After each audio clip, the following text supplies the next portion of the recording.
Good morning, Sheila. Good morning. How are you? How was your long weekend? A little different. Here, I'll turn my video on for a sec. I just look horrible this Oh, morning. don't worry about it. Don't worry Oh, about it. where's Okay, the video? Over here. Yeah, there's some more people in there the it is. there's some more people in the waiting room. I'm just letting them in. Okay, I'll be getting off in a minute to go get my coffee. Yeah. Good morning, everyone. There's some more Good people morning. in. I just want to ask everyone. I asked Sheila how was her long weekend. A little different than what we're used to. Mm-hmm. Mm-hmm. It's interesting. It was so different. I actually forgot that it was even a long weekend. Like we didn't do a real barbecue or anything. And I think it was yesterday that I heard the fireworks. I heard some fireworks somewhere Mm-hmm.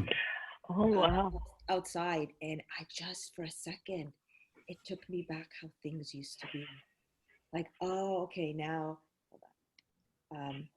Yeah, it just made me for a minute there realize, oh, okay, we used to have fireworks. Oh, it's the Victoria weekend. Mm-hmm. Good morning, Michelle. Good morning. I was Hi, gonna, Jeffrey. Good morning. I love it. You don't have a screen up. We get to see your beautiful face. I've got my virtual Zoom background. That's fine. That's fine. I'm going to close out on video here. Yeah. They have so many different Zoom backgrounds. I noticed. I had Yeah. some in the Safari. I had a meeting. Yeah, so it's interesting. Oh, let me just make sure. There's going to be a few people along the way coming into the call. All right, I want to get started. There's a few things that I want to kind of discuss. First of all, how was everyone's weekend? Michelle, because Michelle's from the States, but Canadian born and raised for a little bit of her time in Canada. So we had Victoria Day, Michelle. Yeah, I'll say that we, as of this week, are 100% open, everything in Houston. Oh, really? Yeah.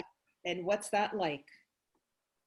Well, everything started opening at the beginning of May, 25%.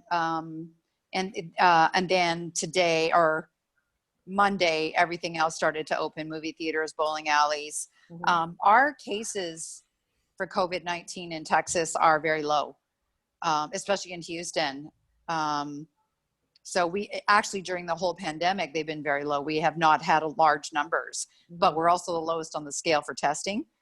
So there's pockets of more in the inner city and in the poorer neighborhoods that are the ones that are probably struggling the most. But overall numbers, they've been low, except only thing is we've been hit very hard with oil and gas, and we're pretty much nothing in that spot right now. Okay, that's interesting. So Jeffrey, what do you think? I thought the States had a lot of cases, and I guess they're choosing maybe to open up more and kind of get the economy going a bit.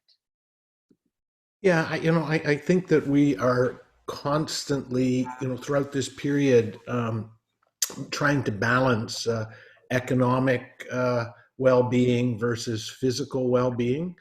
I think I think there's a tiredness of having to struggle and fight through this in terms of, do we open things up? Do we move in favor of the economy? Do we move in favor of people's well-being? I'm feeling the weight of the struggle. There's a lot of struggle, and as we in North America are opening up to spring, a late spring, it feels that it's like you said, that on the May long weekend, I remember it being warmer and people being out. Although we did have a nice day here on Saturday, people being out for the fireworks and things like that. And like you, it brought me back to my youth. I'm picking up a little bit of a sadness energy, and I'm sensing that it is because, and we talked about this either I think last week or the week before, about as one door closes, another door opens.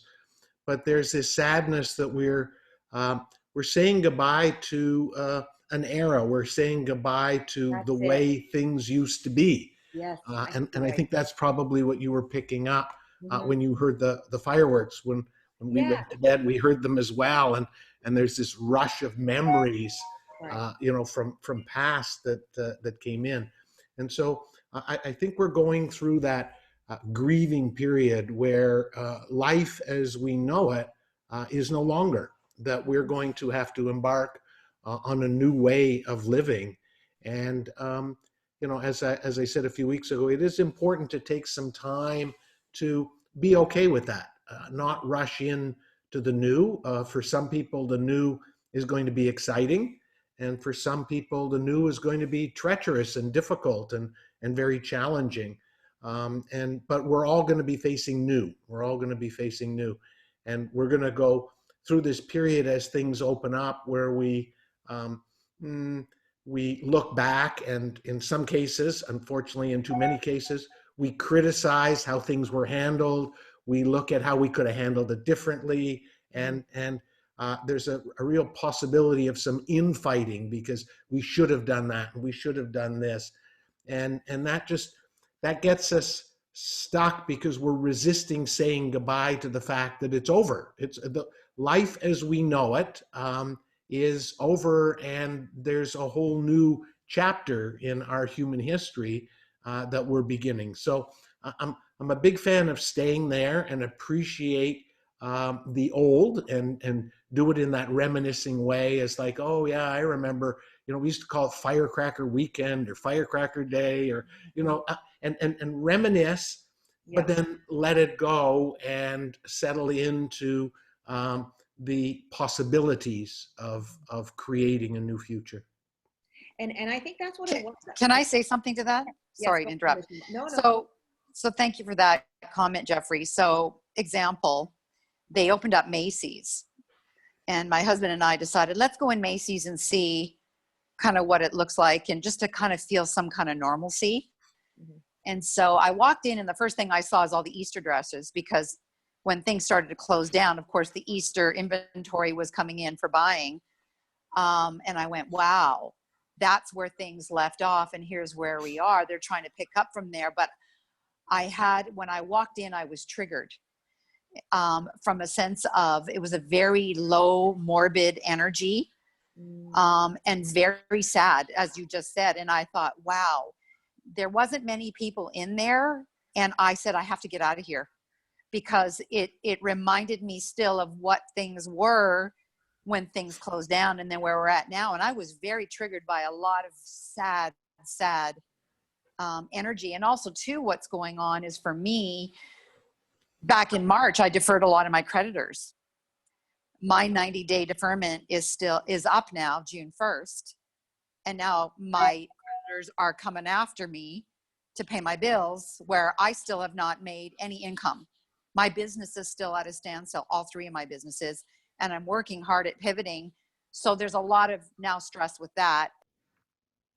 It's even lifted. They're allowed to evict people now, because they said, hey, time's up. Now you got to pay your rent. But there's still a lot of people that can't pay their bills. So creditors are now able to come after people. So there's a new kind of stress around that. I just wanted to mention that. Right. And one thing I will say is that sad is not bad. And if we resist that sadness, then we're resisting the flow of emotions. And Michelle, as you were saying that, I was thinking, looks like the sad may lead to mad. And we could easily get into that period where that sadness starts to unfold into an anger and a frustration. And because we've basically sort of taken this time out, we've taken this pause, but now we have to get back to life, and we have to get back to making money and paying bills and all of those things. I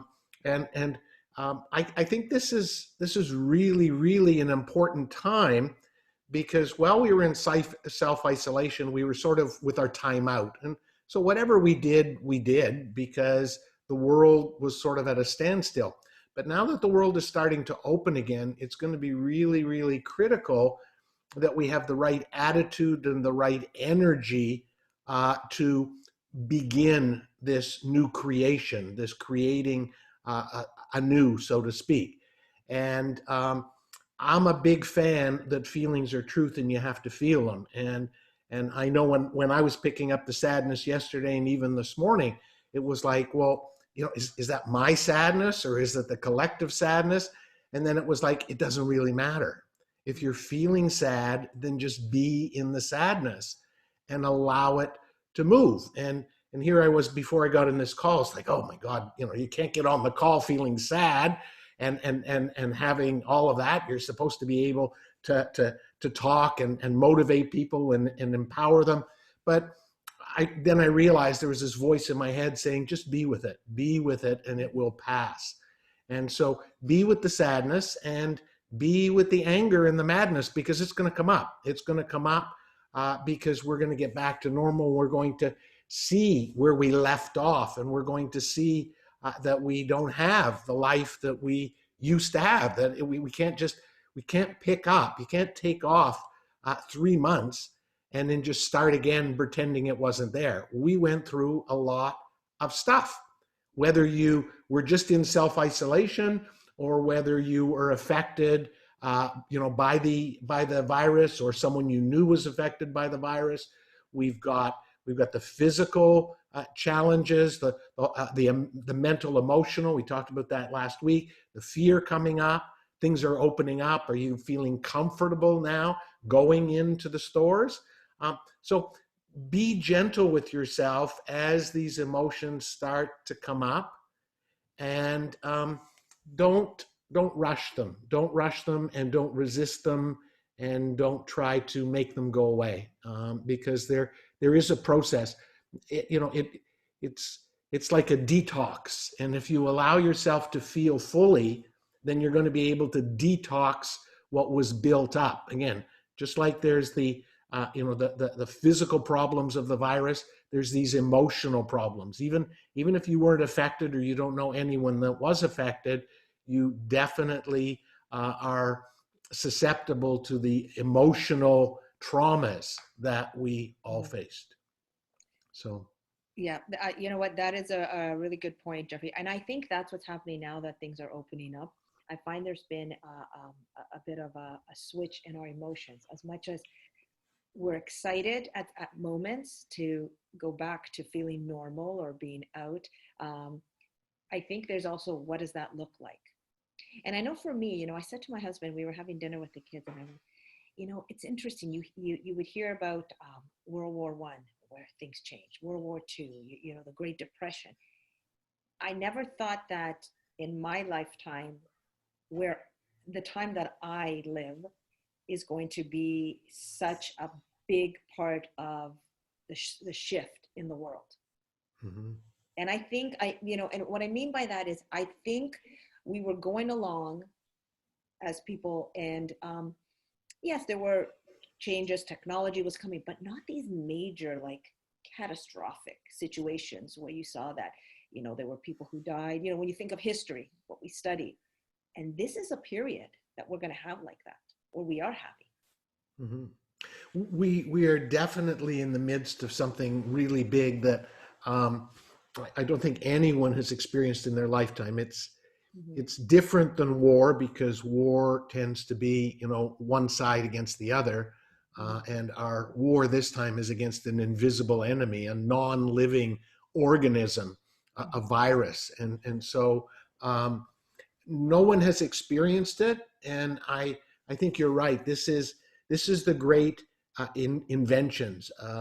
From a spiritual perspective, in channeling Shaltazar, they've led me to believe that new world orders occur on a regular basis in humanity, and we are on the cusp of a new world order. We are going to be creating something that has not been before. Mm-hmm. And that's why it's important to take our time to go through the feelings. And I'm back to that one again: the sadness, the madness, the frustration. How am I going to pay the bills? How am I going to reinvent my business? take your time and be gentle with that. Um, because if you do, that energy will move through you, and then you can, all of a sudden, and it won't be all of a sudden one day, but over a period of time, you're going to be able to say, okay, now I'm ready. I'm letting go of the old, and I'm ready to recreate the new. It's really, really important, in my opinion, that we create the new in a conscious way. I think part of this has happened because we became unconscious. For Yes. those people who have been around long enough to see the old Matrix movie, we were in the Matrix, and we've been given, whether we like it or not, an opportunity to take the red pill to get out of the Matrix. But in order to do so, we really have to look at things in a more discerning way. And that's why this period of mourning, this period of letting go of the old normal is really important. And then with new eyes, we look and say, okay, what do we want to change? What do we want to change? What is it? Last week, Mary, you talked about your kids and the 3 pair of running shoes, and That's not happening. so what is it that we want to create anew? And that's why it's really, really important to go through the mourning period, to feel the anger, feel the frustration, so that we can wake up and say, okay, I want to create not only my new world, but just think about it. If enough people on the planet start creating a new world for themselves and their family, then we begin to have a new world order. Where, it's so interesting where we've got the anti-vaccine people, we've got the privacy people, we've got all of these things, and I know I said it before, but it just reminds me of the 60s and 70s and the peace movement and all of that.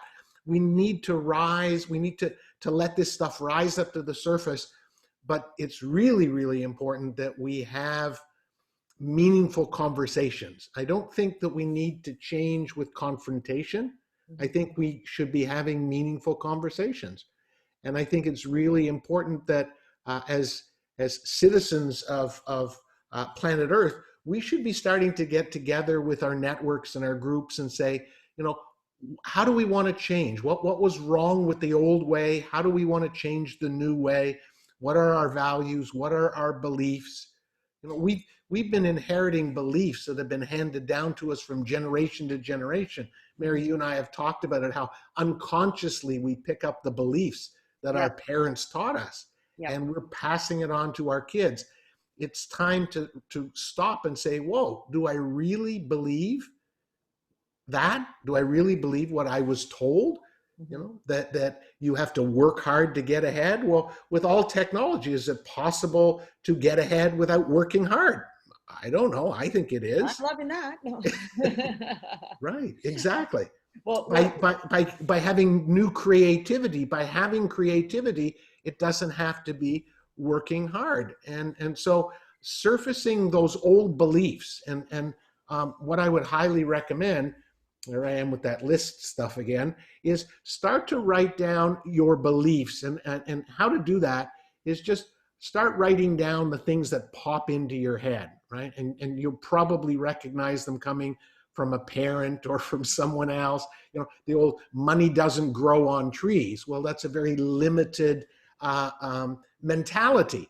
Well, how am I going to be able to create abundance if I believe money doesn't grow on trees? So start to write down those old beliefs and bring them up one at a time, and start to think about them. Where did you get them? Do you really believe it? Do you believe it because someone told you? Is it possible that there's a new belief? And start playing around with it. I believe that beliefs are like the roots of a tree. And sometimes those roots are so long and so big, and they sort of twirl around in the ground underneath other roots. And they're what's feeding the tree. And that was going to determine what's the leaves and the flowers on that tree. And so sometimes we got to get in there and we got to chop off that old root that has really taken over and strangled some of the new roots, and begin to let the new roots have some time to grow and to nurture.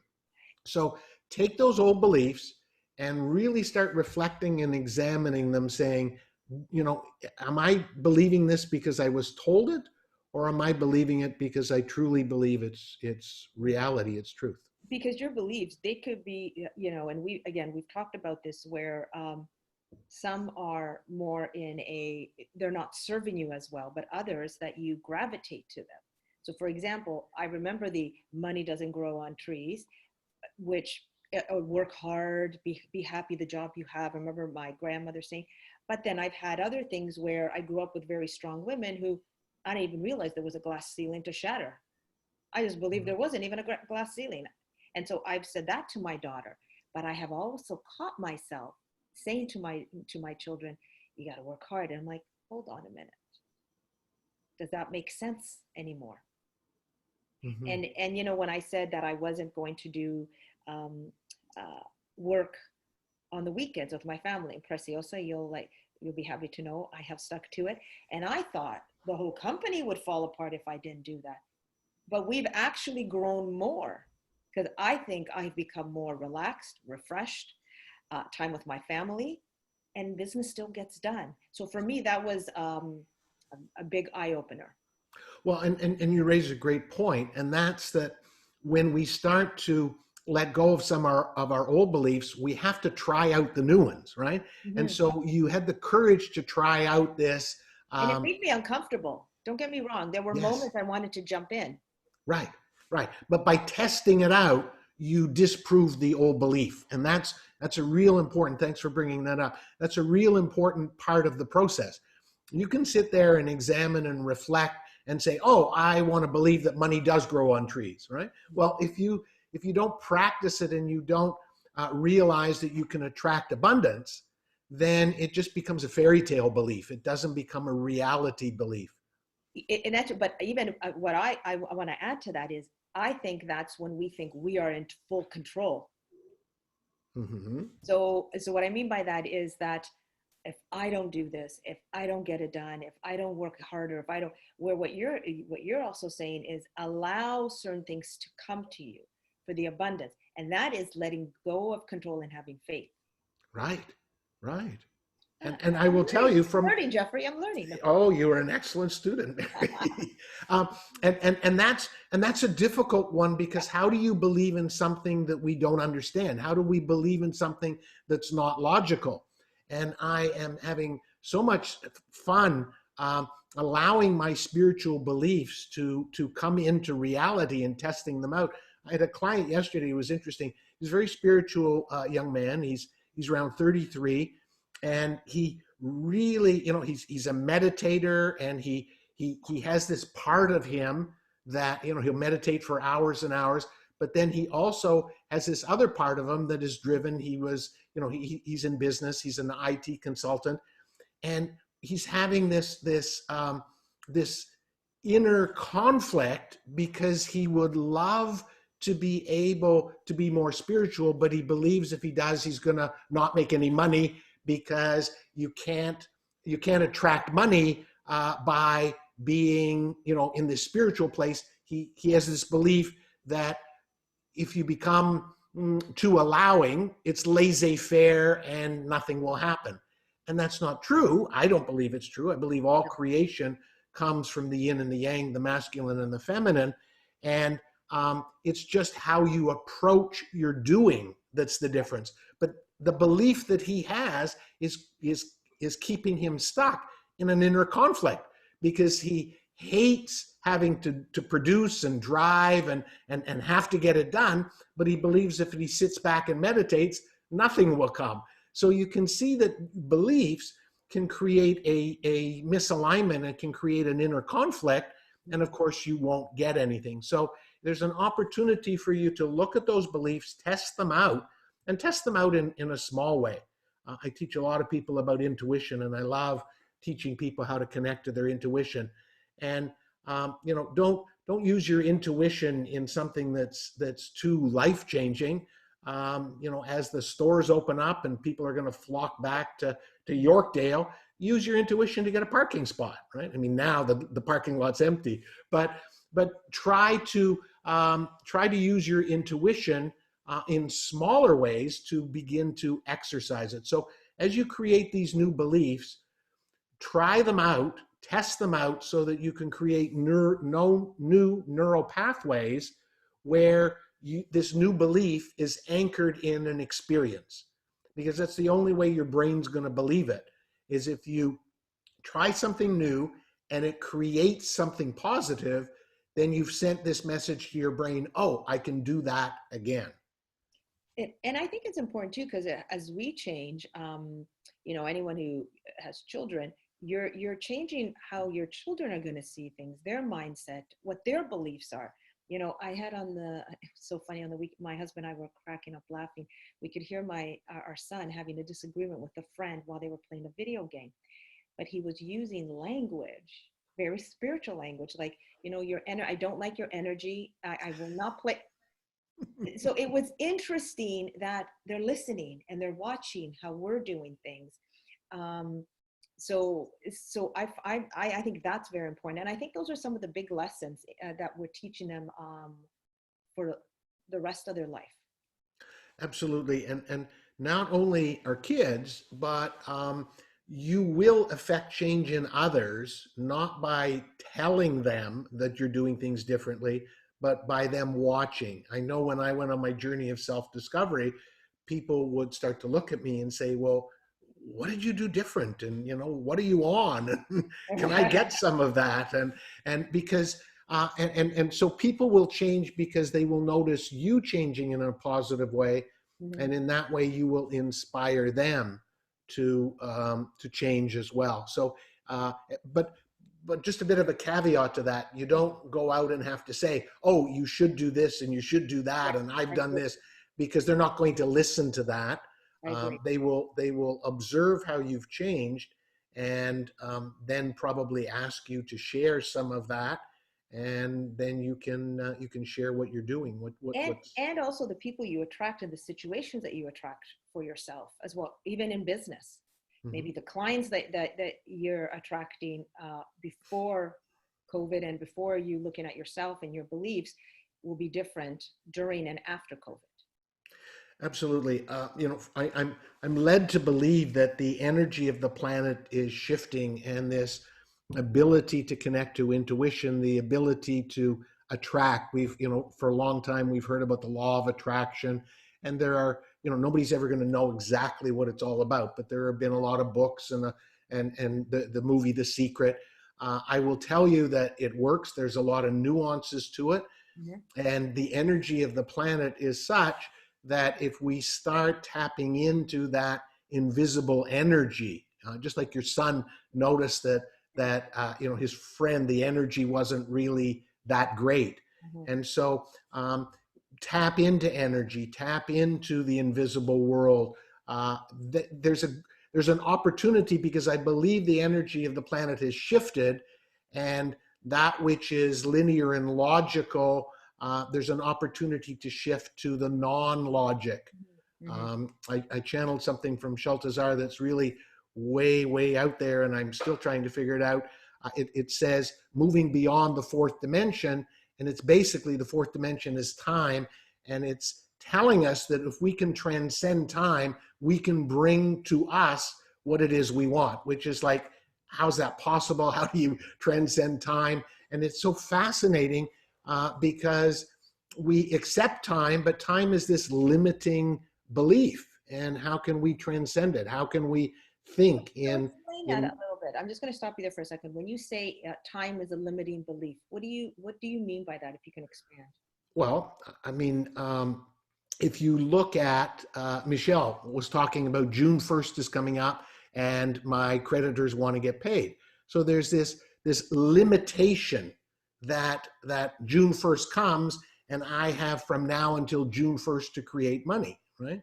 And so time was created to be a limitation, okay?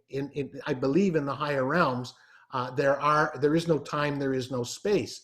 So if you think of the fact that we think of time in terms of this linearity, I have 1 month to get this, I have that. Mary, you and I have talked about before, the levels, trying to move above the level. Well, that level is a limitation, just like time is a limitation. And so what Sheltazar was saying is get into a meditative state and feel what it is you want right now. I mean, it's very much the Eckhart Tolle, the power of now, the present moment. And there are a lot of people that have been teaching us that really everything that exists is the present moment. Most of our discomfort comes from looking at the past and also the future. But if you're focusing on the now moment and you are fully present to it, we talked earlier at the beginning of the call about sadness. Sit with that sadness, but we tend to want to get rid of it. So we'll think of the future or we'll think of the past. But if you stay in the moment, okay, then you have the ability to transcend time, because what I'm led to believe is creation occurs in the present moment. What we're thinking and what we're feeling now is what is going to create our future. And so in this moment, if we're worried about the future, then we're bringing more worry and stress. And I'm getting really out there and spiritual, so hopefully everyone's okay with that. But well, you know what? That's a great point, Jeffrey. And if any, this reminds me of my husband and I've been watching on Netflix. If you haven't seen it, you have to. And it's about this. It's Michael Jordan's life. I think it's a 6-part series. And they talk to him, his teammates. But the reason why he was so good, they said he was the only one. He had this talent to live in the present. So no one could do it the way he did. He never looked beyond the moment, and he talks about it. And so, there was one time that they had to take a certain shot from further back, and a lot of the players were missing. And he said, I don't put in my mind, he doesn't look at the failure or what if this doesn't work? What if? He looks at, right now, I'm going to get it into the basket. This very moment, that's all I worry about. He doesn't worry about what that's going to look like later for him. And they said that was a skill, and they don't know how he did it, but he embodies living in the moment, present, that moment. Right. I think we all can do it. I don't think we should think of it as a mystery, but it makes sense for a sports figure that if he stays in the moment, he's not being distracted by the past or the future. And that's what I'm talking about, the limitation of time. If you think about it, if we're going back to what was before and we start saying, oh, but I can't do this, and we used to be able to do that, that's a distraction, okay? If you say, how am I going to be able to recreate my business and what's going to be next year and next season and whatever, that's a distraction, okay? I'm a firm believer that our reality is created in the moment. So how we are feeling in the moment is going to determine what our future is. So if we're distracted in the moment, if we're worried in the moment, if we're fearful in the moment, we're going to bring more of that energy to us. So again, the Eckhart Tolle, be calm, be in the now. A little bit of Buddhist philosophy. The Buddhists believe that everything is impermanent, and they spend a lot of time, hours and hours, watching thoughts and feelings arise and thoughts and feelings fall away. They are the masters of the present moment, okay? And so if you start thinking about the distraction of the past and the future, you'll realize you are wasting a lot of your precious time, number one, and number two, you are creating unconsciously. You are creating unconsciously, because if you're sitting there worried about, okay, you're going to have your power summit, Mary, in October now, right? Mm-hmm. If you spend a lot of time between now and October, you're wasting time, right? You don't, you just let it go. You plan it, right? And so again, Eckhart Tolle had it right. Michael Jordan had it right. A lot of the great masters had it right. Try to stay in the present moment. That doesn't mean, the other day, I was talking to my wife about travel, and when travel opens up, where are we going to go? And she says, well, there you are in the future. I said, no. I said, I'm in the present dreaming of getting back what I like, so it raises my energy, because thinking about travel and where I want to go helps me shift. Get you excited. Right. And there's nothing wrong with it because my energy was feeling a little bored and a little bit, downtrodden.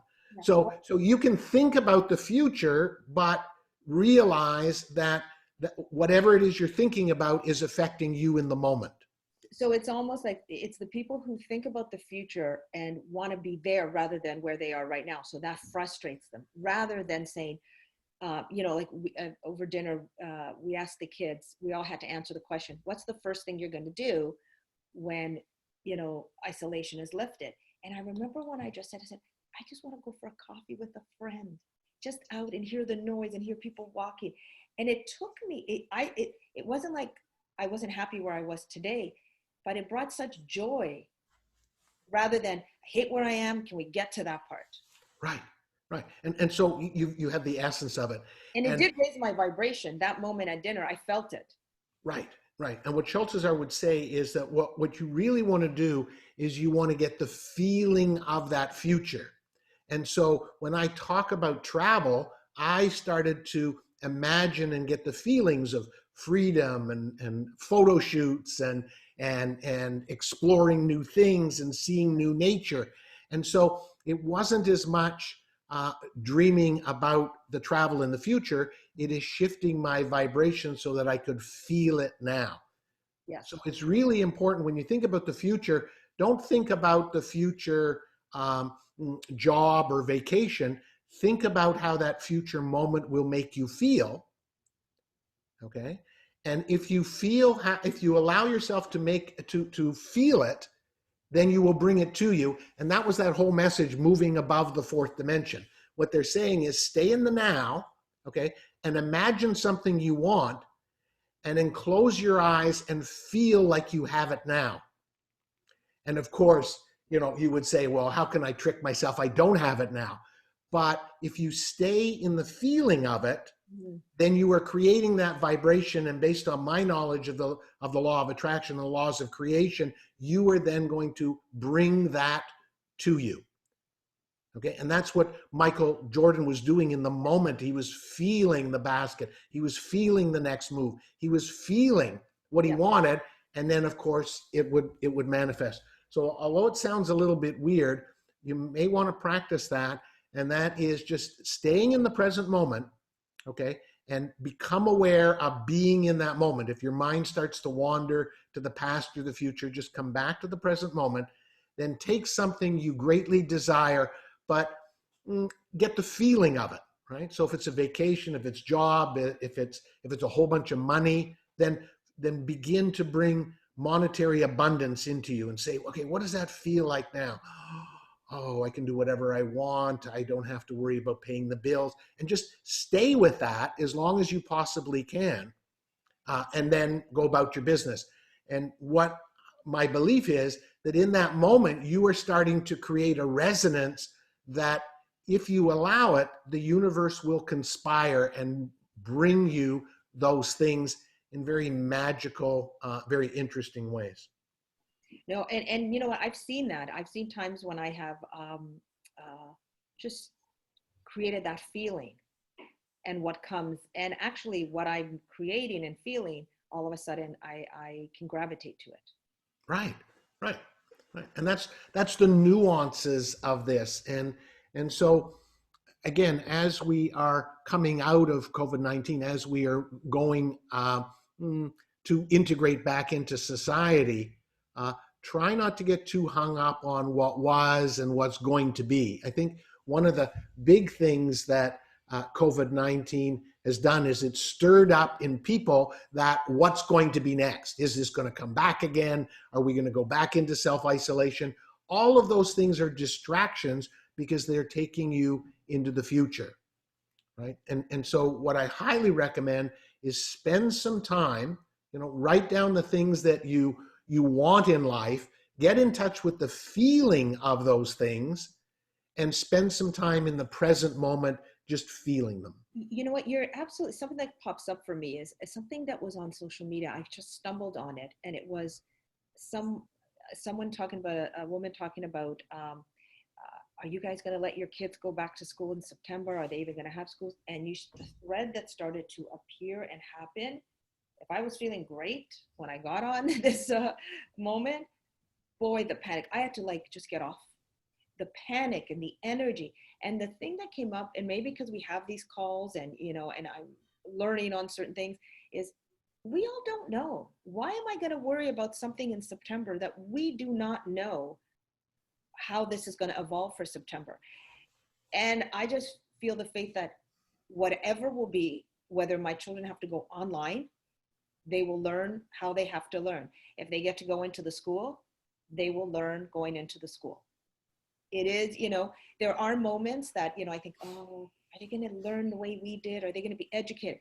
Yes and no. There may be learn better than us, and tools that took us into our 40s, 50s, whatever, to master, or at least have a little bit of an idea how to do it. Right, right. I mean, if you've always done what you've always done, you'll always get what you always got. We need to shake things up. Education needs to evolve, just like everything else needs to evolve.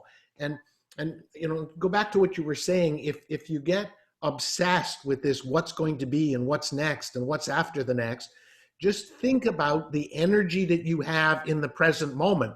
Nervousness, anticipation, all of those things. And based on my beliefs, you are going to attract more of that into your life. Mm-hmm. Okay. And then it becomes this treadmill, and then you know, things have gone back to normal, and you're still hyper.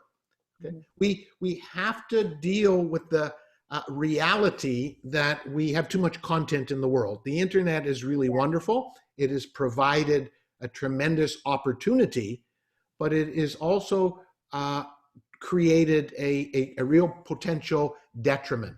There's an overload of content, and if you start believing everything that's out there, and what you've done is you've given up your own beliefs. What do you believe? I mean, I will start reading an article, and if it doesn't feel right, not that I read that many, I stop reading it. Yeah. And I know a lot of people that keep reading it and reading it, and at the end of it, if you ask them in the present moment, how do you feel? They would say confused. Well, why are you putting that into your body? It's like, you know, a lot of people are now thinking about eating more healthy, right? It's like, we got to be careful what we put into our body physically. Well, what are we putting into our body mentally and emotionally? Fear, apprehension, right? Criticism. What are we putting into our body emotionally? That's energy, right? Because it's what we're doing in the present moment. So if you could just slow things down a little bit and realize, how am I feeling in this present moment? And if it doesn't feel good, then do something to shift your energy. If you are reading an article, if you are watching a video and it is making you feel nervous and unsettled, then become conscious and say, I'm not going to do that anymore. I agree. And I think for me, what it was is because you know, having younger children, and a lot of parents are wondering what's going to happen. And you're right, focusing and worrying about that's not going to get us anywhere. And it's interesting, you talked about The Secret. My kids' assignment last week was they had to watch The Secret with us and write an essay. Wow. On it. Wasn't math, wasn't French. Wow. That's what it was. Because I think it's given us, for me anyways, it's given me an opportunity. Some of the things that I truly believe in the work that I've done with you, Jeffrey, and how we collaborate and discuss things. And I've seen what it's done and helped me. I want to be able to give that to my children. Mm-hmm. So I see it as, with COVID right now, it gives us an opportunity how we want to do things. It's not how we used to do things, but it allows us to do things that work for us. Absolutely. Absolutely. Embrace the change, because change is inevitable. And we're certainly in a period of time where the change is big, and let's embrace that. And let's start to create the world that we want. You know, one of the things I would suggest you do, as we still have a little bit of private time, and be careful as they open everything up. Don't try not to just get so busy that you forget to take some time for yourself. I'm a big fan of meditation and reflection. Mhm. And so even if things are more available and we can go out, realize that some of that alone time that we had during self-isolation was pretty powerful. And one of the things you could do, one of the exercises you could do in your self-reflection or alone time is imagine the world that you would want for the future. Okay? What is it that you would like to change in the world? Okay. To me, I would like to see less hatred, less bigotry. I'd like to see more kindness. Okay. And it doesn't really matter whether you think it's possible or not. Just you bringing that into your present moment awareness Mhm. is creating a vibration. You know, there are lots of people that believe the meditation moments and at 11:11 all over the world, let's get together and imagine peace or imagine healing. That stuff works. I believe it works. You don't have to. And that's another thing. Do not believe what does not resonate with you as truth. I truly believe that truth is subjective, even the scientific stuff, because if you've noticed it, you can have a scientific study 10 years ago, and you can have another scientific study now, and it disproves the one that was done 10 years ago. Mhm. So truth is very relative. Truth is very subjective. And it's so important that we don't believe other people's truth. We only believe our own truth. But start to imagine the world you would want and take some time. Talk about it with your family. Talk about it with your friends. How would you want the world to change? And that conversation is energy that will fuel possibilities of change. No, that's true. I absolutely agree with that. And I think that is understanding and getting more in touch with your intuition, because you know what feels right for you and what doesn't. You know, for example, that Facebook post about the moms did not feel right for me. For another mom, it might have helped her, maybe guided her a certain way, and she needed that at that moment. Which is really interesting. And I love when conversations come full circle. We began today's call by talking about emotions, sadness, and things like that. If we are going to be able to use our feelings to judge truth, we're going to have to get in touch with our feelings. And I know I made a pitch for this last week, and I'm going to make it again. It's time for us to feel more and think less. I think all of the thinking has got us into trouble. I think the more we feel, the more we'll be able to discern truth. The more we feel, the more we will be able to connect with our intuition. I think there's an opportunity for us to open up to a more feeling world and not succumb to that old belief that you can only get ahead if you're smart. I mean, when I went to school, right, you needed to get good grades. If you didn't get a degree, you wouldn't be successful. All of those things that told us that thinking was more important than feeling has created generations of people who are not as in touch with their feelings. Now, I will tell you that I believe that there are children that have come forth in the last even 15, 20 years that are extremely sensitive, and they're having difficulty with the world that we are handing over to them because they feel more and they are told they have to think more, and it's really, really uncomfortable for them. And so it's important that we not squash that, because as they become the leaders of society, maybe we can open up to feeling more. I know, I was 50 before I got in touch with my emotions when I went on my journey of self-discovery, and now I'm the poster boy for it.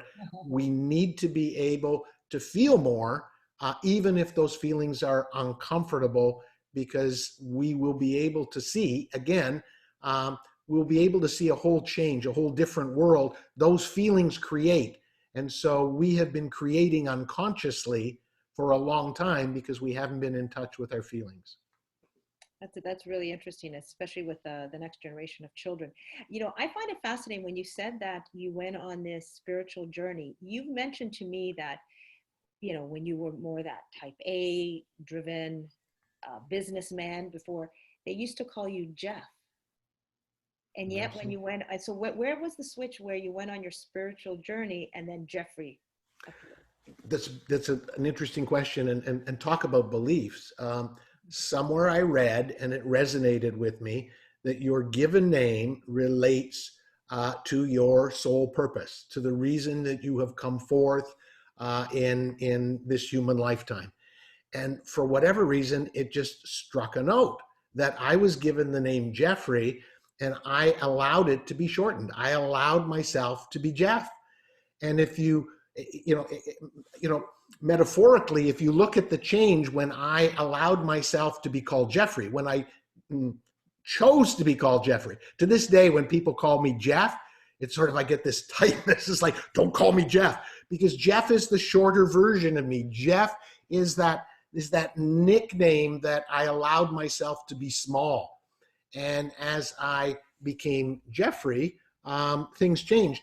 And it's really interesting because when I first began coaching, I branded myself Awakening the Self, the Journey of Self-Discovery. And I sort of hid behind that brand. And then a number of years later, after I came out of the closet, so to speak, and wanted to share the channelings of Shaltazar, I created another brand called Shaltazar.com. And I would operate these couple of different brands.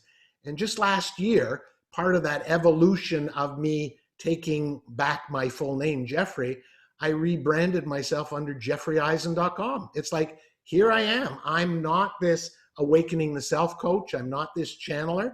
I even brought into it my nature photography. And so now I'm JeffreyEisen.com, coaching, channeling, and capturing. And I brought even my hobby, which is nature photography, in, and it feels so whole. It feels so complete. So words are energy, and your name has a certain energy to it. Make sure that you are comfortable with it and that you haven't allowed someone else to give you a nickname that doesn't feel right to you. There's absolutely, like, I look back on the Jeff and it was like, who was that poor guy? You know, and it's like, I'm Jeffrey. I know I'm Jeffrey, and it feels right. And so that's just a small example of how when we tap into something such as a name or a word or a belief, we can have major shifts. That's really interesting. What I find even interesting is when you talk about the evolution. So when you talk about it's not levels, that you allow that to just evolve on its own. And I think this is what also this period is, to allow certain things to evolve. And when we start to see it, and as you said, feel it, can we then make decisions? Right. Yeah. You know, the old way of thinking, the very linear, logical way of thinking, is that life is a set of levels, a set of stairs that we're moving up this way. What's so fascinating, Shaltazar shared with me, that life is circular. And if we could look at things like a circle that is continuing to emulate, like when you throw a rock into the water and you notice that there's these circles of vibration that emanate outwards, maybe that's life. Maybe life isn't linear. Maybe life is more evolutionary. And so I'm a real big fan of allowing life to evolve and not to set these goals for particular levels, because you're bringing it back to the linearity. And I remember back in my corporate days, you used to have SMART goals, and they were time bounded. And that brings us back to that whole question of time as a limiting belief. If I set the intention that I am going to be something, why do I have to attach a time limit to it? That's just going to put pressure on me to perform. Michael Jordan probably didn't put pressure on himself to perform. He stayed in the present moment and allowed his game to evolve. So staying in the present moment, allowing your life to evolve, okay? And once again, I'm going to put that plug in. Spend some time for how you want your life to evolve by taking some reflection time, some meditation time, and feel what you want to feel more of, okay? I know we're just about out of time, but and it's interesting, stuff's just coming through, and I'm throwing a lot of stuff out there. If you if you think about it, everything you want in life is a feeling. Okay? You may think it's money, but it's not money. It's the feeling money will give you. You may think it's a career. It's not the career. It's the feeling the career will give you. You may think it's romance or love, a partnership. It's not that partnership. It is the feeling that partnership will give. Everything we are looking for in life is a feeling, and yet we negate the feelings. We try to attain them by thinking that the career will give it to us. How many people have wanted something, and when you get it, it just doesn't feel right? You're just waiting for that vacation, you're anticipating it, and you go on the vacation and it's not as fulfilling. And that's because you didn't intend the feeling you wanted for that vacation. You thought it was the thing. And so when I go on a vacation, I just think I want to be able to feel free. I want a sense of exploring new things.